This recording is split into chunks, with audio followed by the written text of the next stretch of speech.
Reckoning God says you won't need to expose them. I will let them sweat, let them delete messages, clear call logs, avoid your gaze. The truth doesn't need their permission, it's already in motion. And the moment you chose stillness over rage, discernment over reaction, was the moment heaven shifted in your favor. This is not the end, it's the beginning of your unfolding power. Type Amen to claim the blessing. November 11th, they felt safe, too safe. Operating in the shadows, they thought your silence meant weakness.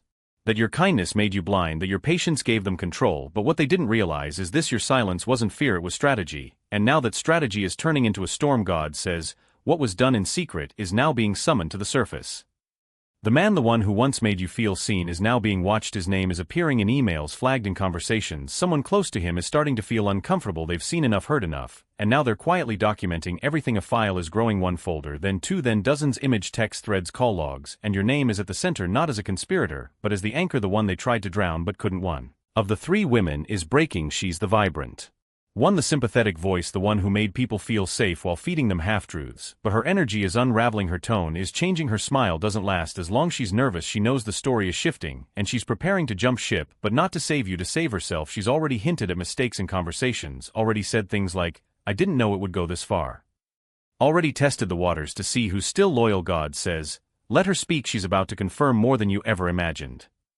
The older woman, the manipulator, is doing the opposite. She's tightening her grip, she's trying to control the narrative before it escapes her hand. She's reaching out to the man, whispering strategy like it's her second language. She's reminding him what to say, how to say it, who to call, but cracks are forming fast. There was a slip-up during a group call last week. A phrase said too casually, a name mentioned out of context. Someone noticed, someone recorded it, that someone they respect you, and they're done watching in silence. They're about to hand you something, maybe a text thread, a saved voicemail, a name.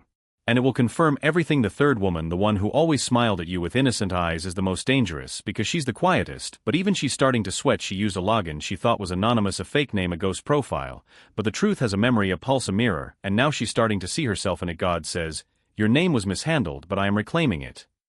There's an old photo, one you weren't supposed to see. It's them, all of them in the same room at the same table, the very people who pretended not to know one another together. It's been timestamped, saved, shared with someone who will soon show it to you. And when that happens, everything will start falling. The man, he'll try to vanish into the background, play the victim, say I was misled, but his voice is on too many recordings, his words are saved in too many threads. He used to stand tall, didn't he? Now he's shrinking under the weight of his own narrative, and he should be, because he handed over parts of your life to people who wanted nothing but to distort it. He offered your peace as a bargaining chip. He took your secrets, the ones you shared in trust, and laid them on a table like cards. But now the table has turned. God says the ones who laughed at your vulnerability will now tremble at your truth. There's a charm, a necklace, a small item that once belonged to you. One of the women took it, thought I was meaningless, but what she didn't know is that it was blessed, anointed, and since the day she wore it, she hasn't slept peacefully. Every night she wakes up in a sweat, not from guilt, but from fear. Your name is becoming a force in her dreams, and that fear, justice rising. You don't have to expose them, that's already happening. The system they created to deceive is eating itself alive. God says,